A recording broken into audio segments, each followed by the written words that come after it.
Welcome. I'm Jessica Lonnie Rich, host of Inspire You and Me. It's an inspirational show where we talk to people who are making a difference. On this episode, we have Keoni Vaughn, Executive Director for the Lanai Cat Sanctuary.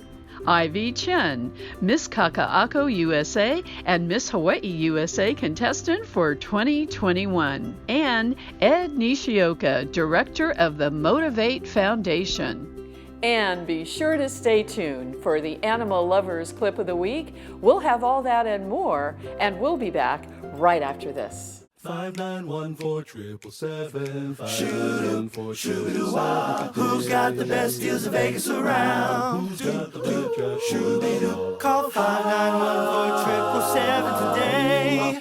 Vacations Hawaii. Vacations Hawaii.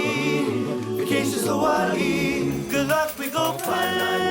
5914-777 today. Good luck, we go play.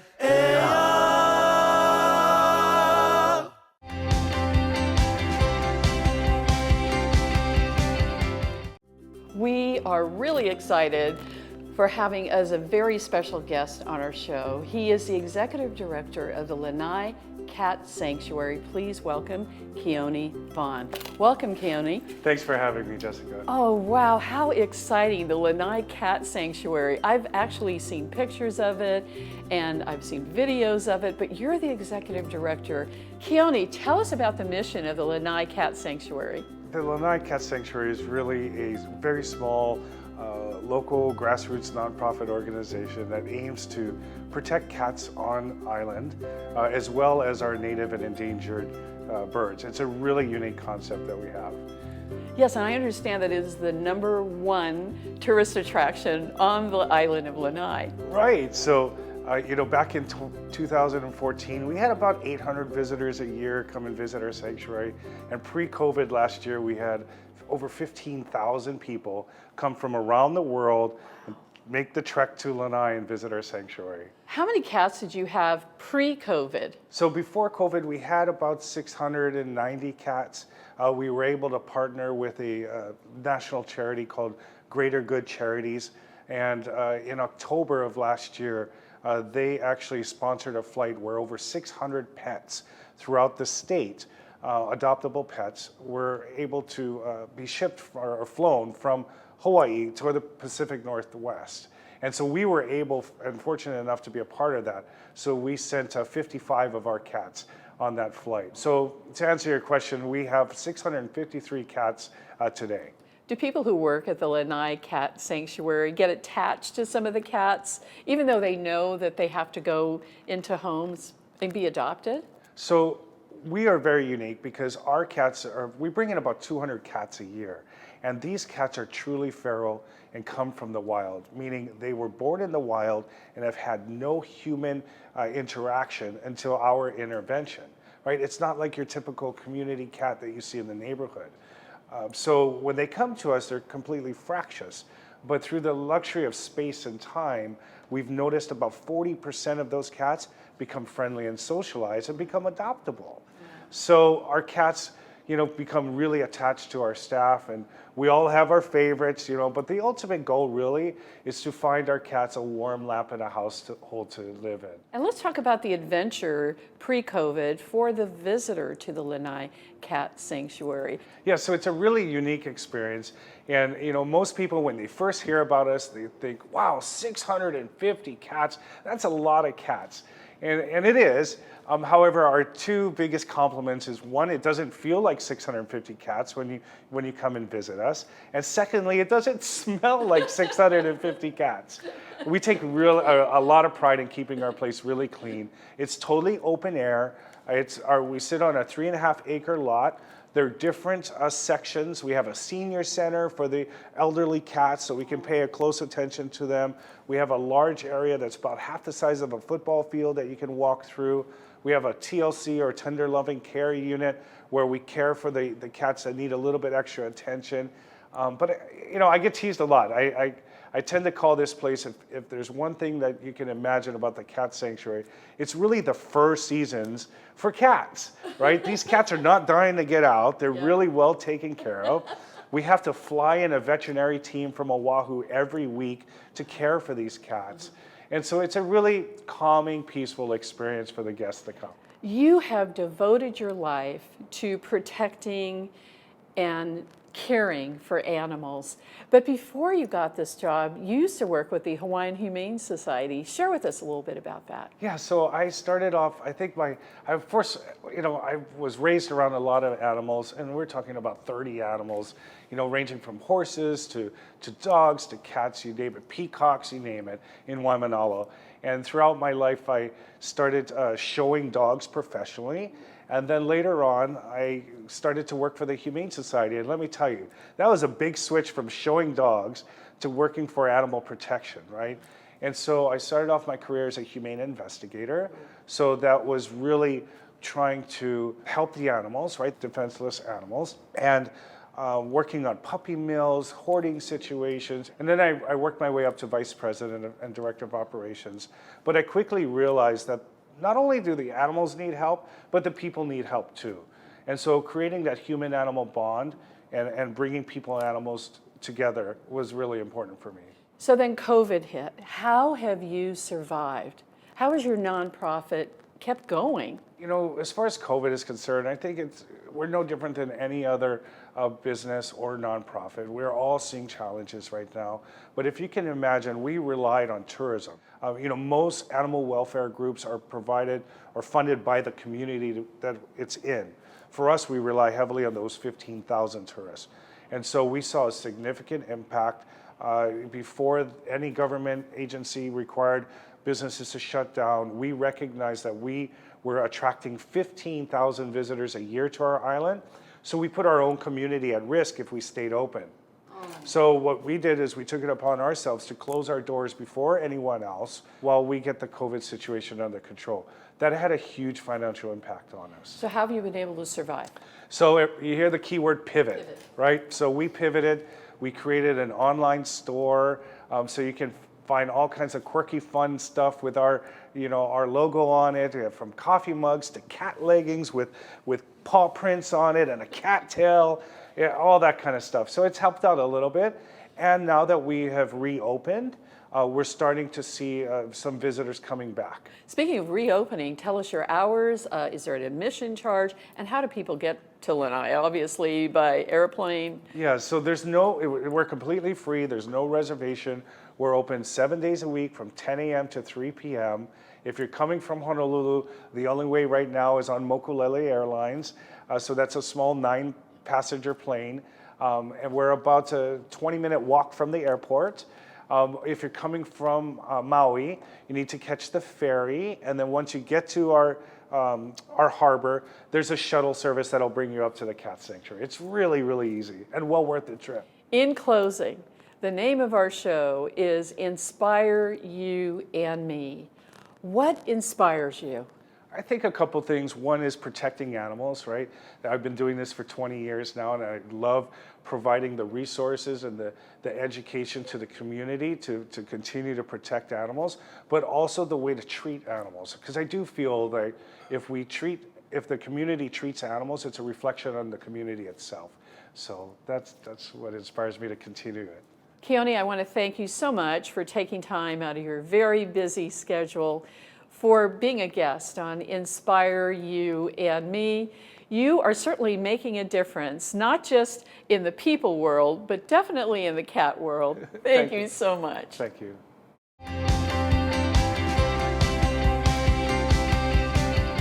The law firm of Cronin Freed is proud to sponsor Inspire You and Me, a show about people in our community who are making a difference. I'm Rick Freed, and our law firm of 16 attorneys handles major injury cases, choosing to devote our considerable talent and staff to those injured people and victims for whom we can make a great difference. We hope that you will be inspired to follow your dreams and find your purpose.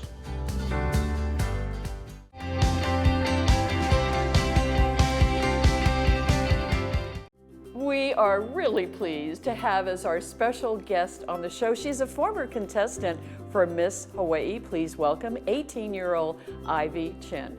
Welcome, Ivy. Hi, Lonnie. Thank you so much for having me. Ivy, why did you run for Miss Hawaii? Initially, when I was younger, I've always wanted to do a pageant. Like, it's something, I'm sure a lot of little girls really wanted to do it. And then I never really had time to because I had school activities, I had different clubs I was in. So when COVID hit, I had all of this free time. And I was like, oh my God, what am I gonna do, right? And my parents always tell me, they say I'm really bad at relaxing, which I know sounds really weird, but I guess I just always like staying busy. So I saw some kind of flyer for Miss Hawaii USA, and I thought, this is the chance to do it, and yeah, that's why I joined. You won Miss Kakaako. What was that like? So with COVID and everything, they weren't really having the live pageant, so I applied instead. So there was an application process. I filled a bunch of these forms out, and I sent it to them, and then they said, okay, let's have an interview. So I had an interview with Alicia, which is the director of Miss Hawaii USA, and then we were talking a little bit, and she was asking me all these questions, and she was like, well, we'd love to have you. And I thought, awesome. So she kind of just appointed me as Miss Kakaako, and yeah, that's what happened. Wow, so fill us in. Is the Miss Hawaii contest over? Is it ongoing? For those of us who,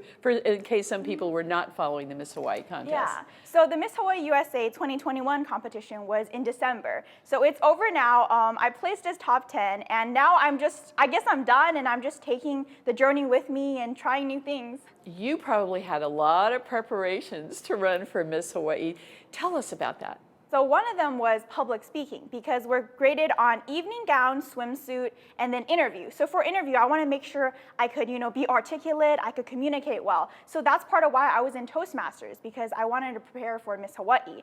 And at Toastmasters, which if you don't know, Toastmasters is a public speaking club, I really just honed my speaking skills. I gave speeches every week. And not only that, but I love public speaking. So it was like a hobby and preparation at the same time. You even won a Toastmasters contest. What was your speech about? So for my speech, I told a story first, and then I kind of had this big takeaway. And my story, it's actually kind of funny. It's basically a fortune-telling convention. And it's basically, I go to this fortune-telling convention. It's based on a true story. It happened last year. And basically, I go and I ask the fortune teller, when am I going to get a boyfriend, right? And I do this build-up. I'm like, this question is so important. It's critical for the fate of humanity. And then it's, when am I going to get a boyfriend? And basically, every fortune teller tells me something different. And at the end, it's kind of about uncertainty. It's like, you can't go to a fortune teller for your future. It's going to be in your hands. And that's kind of the takeaway. Oh, I love that. That is so true. Now, when you're not running for pageants or giving speeches, you're a student.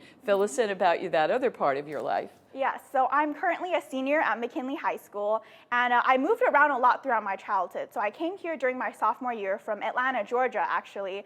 And then in school, I'm a really studious student, so I try to keep my 4.0 grade average, and I'm in like AP classes. So I kind of juggle that with like all my extracurriculars. I understand that you were raised by your grandparents in China. So when I was really little, I was raised by them just for a little bit, and then I came to the United States with my parents. And I moved around a lot just because, well, my mom, she's like me. She's just really ambitious. So she was the type of person, every time she got tired of a state, she would just move to a new one. And that's why we kind of hopped around from Georgia to Florida to Hawaii, and that's how I got all these new experiences. Most of us go through some type of adversity in our life. What about you? Yeah, when I used to live in Georgia, so I used to live in Georgia and Florida, I moved around 6 times. And in the South, I was the only Asian person in all of my classes. And I think that was honestly one of my biggest challenges because I got a lot of racism. People would come up to me and they would say, oh, your eyes are so small, or do you eat dog? Or they would be like, ching chong, just say things that are really rude. I was the quiet kid. I didn't talk a lot because I felt really different. One time I moved to a new state and I realized, you know what, people are gonna judge me no matter what, whether it's my race, whether it's the way I look. So I thought, I'm just gonna be me, and that's actually the best way I found friends, and people actually really accepted me when I just came out of my shell and didn't really care that much about the judgment and things like that. Speaking of being me or being you, tell us about your future. I understand you want to go into journalism. So ever since I was little, I was a super talkative kid. And my parents always said, you know what, you should be a lawyer or just something where you talk a lot. And then when I went to high school, I joined my public speaking clubs. And I realized this is something I'm really passionate about because I have so many ideas, so many dreams and aspirations. And this is a way to communicate that to people and also talk about the different things I'm so passionate about. So yeah, that's why I want to go into journalism and either be a reporter or a broadcaster, something along those lines. Ivy, the name of our show is Inspire You and Me. What or who inspires you? I think what inspires me to keep going is actually my grandparents. So my grandparents are all in China. They're actually farmers. And when I was little, I would go to their farm, I would visit, and it's so different because here I'm so lucky. You know, I live in like a great apartment in Hawaii, but they're both farmers. There's like chickens running around everywhere. You get water from a well. So I think just when I was little, seeing that and then coming here and realizing, wow, I have it so good, it inspires me to go for everything, because some people say, how are you so ambitious? And I think, well, if my parents came from a little town in China where they're farmers and they come all the way here and they get their PhDs, then I can do anything because I'm so lucky I'm already here. And yeah, that's what inspires me to keep going. What kind of advice can you give to young girls who are watching you? Well, I think one of my favorite quotes is, life is 10% what happens and 90% how you react. And I think when I was younger, I would blame everything on something else. I would say, well, it's because this happened or that happened, it's not my fault. And I think honestly realizing you're in control of your life, and also just whatever you want to try, go for it. Because there's so many times I thought, I don't want to try this because what if I'm bad at it? What if I fail? And I realized the only reason I found all these passions is because I tried things I never thought I could be good at. And I would say, yeah, just you're in control, try everything you want to do, and don't be afraid. Well, we want to thank you so much for being a guest on Inspire You and Me. And I have a feeling we haven't seen the end of you, that we're going to see a lot more of you in the near future. Thank you so much, Ivy. Thank you so much for having me. It's really an honor to be here today.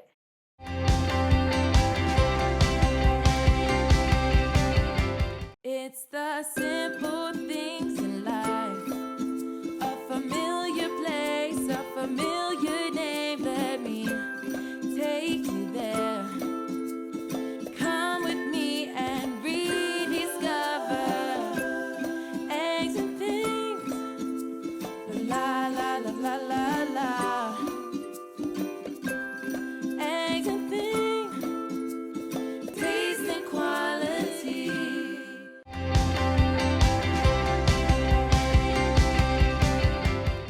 We are very excited to have as our special guest on the show, he is the director for the Motivate Foundation, Ed Nishioka. Welcome, Ed. Thanks for being here. Ed, share with us what you do as the director of the Motivate Foundation. It's Marcus Mariota, as you know, probably one of the most beloved athletes in Hawaii and Hawaii history. And Marcus he's been wanting to give back for the longest time, and I had been involved with Oregon football and with Marcus. So when he decided to do it, they asked me to help it get it started, and we're coming up on our 6th year now of giving back to the community. We've got all these great events going. We partner with all these great organizations, so it's been an exciting ride, and we're just looking to keep it going and get it bigger and bigger. Ed, you have such an incredible background in communications. How did you get involved with Marcus Mariota? Well, strangely enough, I was on a football staff in Chico, California while I was in graduate school, and the head coach was a guy named Mike Ballard. Mike Ballard ends up becoming the head coach of Oregon. So one of the people he brought over was one of my best friends, and he became their head of football operations, and he would bring me over every year, long before Marcus even got to Oregon, and I would do special projects for them. And then when Marcus got to be the quarterback at Oregon, I started getting to know their family because we would be flying on the same flights over to Eugene and got to know them. And I was very fortunate and very privileged to get to go to all of Marcus's 8 awards that he won, and national awards. So got to travel with Marcus, got to know him really well. And then when he wanted to do the foundation, they asked me if I could stay on board to help it get going and help it grow. That's amazing. Let's talk about some of the awards that Marcus has received, and you were there. Well, of course, everybody knows the Heisman, but he's won everything from the Walter Camp, the Maxwell, the Davy O'Brien, the Johnny Unitas, the Manning.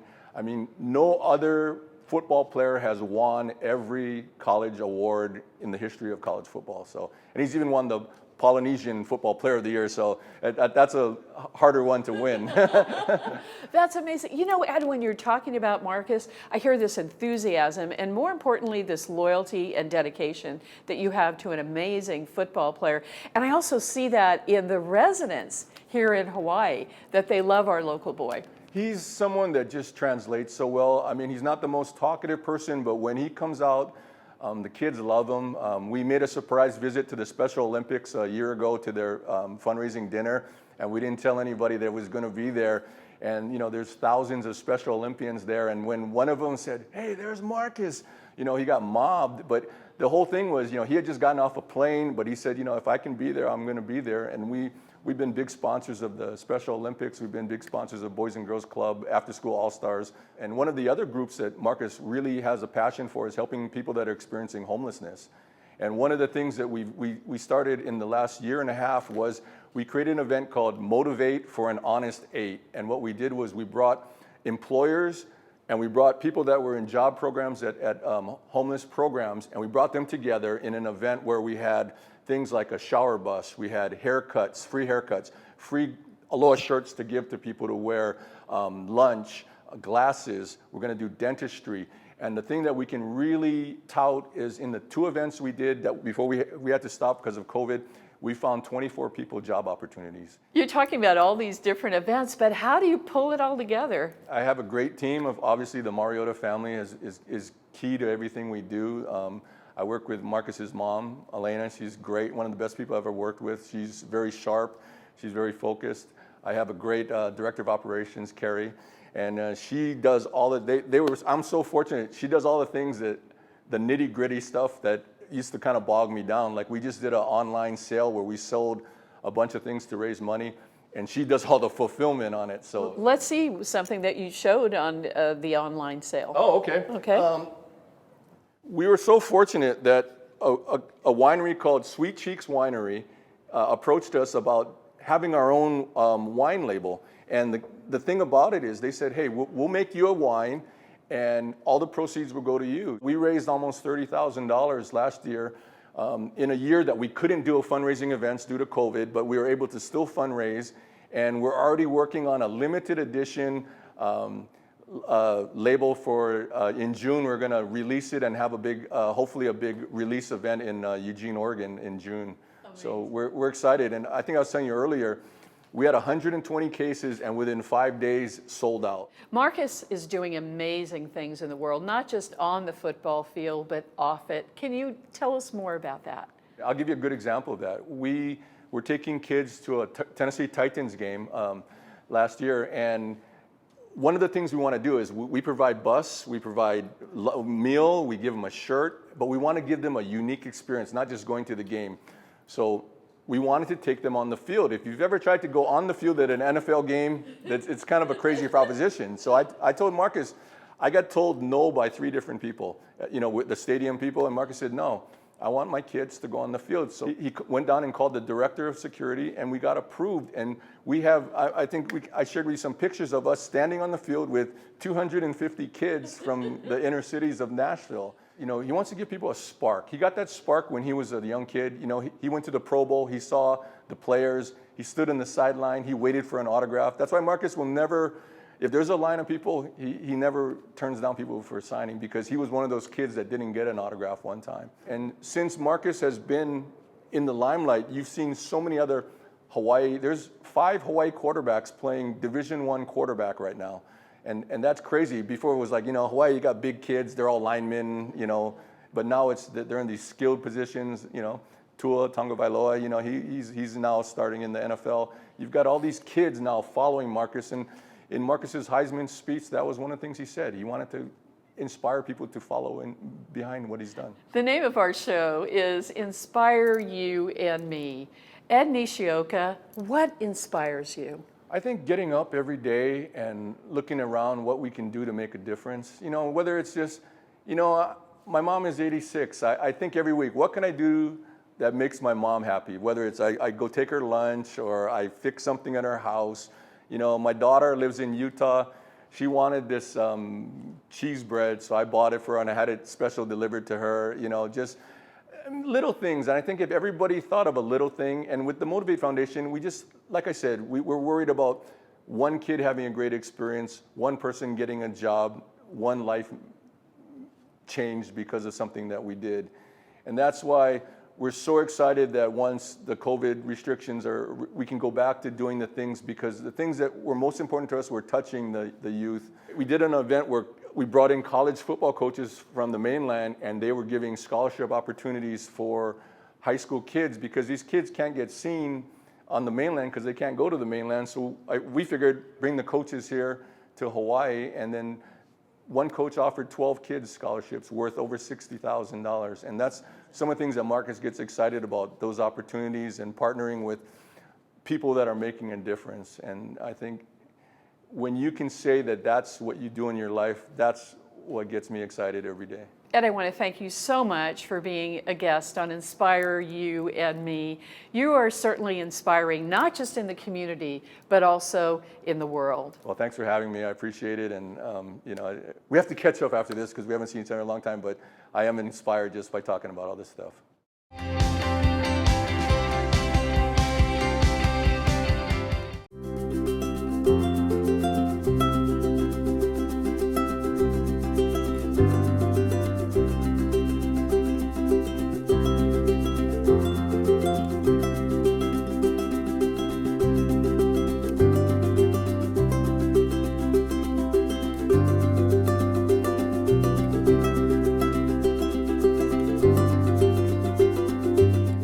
We hope that you've enjoyed our show this week. I'm going to leave you with a rich thought for the day. It's about you. Do you have an interesting story to tell? Or do you know someone who has an inspiring story? Or do you have a funny animal clip? We invite you to go to our website, inspireyouandme.tv. We'd love to hear from you. Until we meet again, I'm Jessica Lonnie Rich. Take care. My, it's a beautiful world. I like surfing Waikiki. I like to paddle out beyond the white breakers, where a man can still be free, or a woman if you are one. Yes, I do like surfing Waikiki. My, it's a beautiful world. My, it's a beautiful world. Oh, my, it's a beautiful world. My, it's a beautiful world.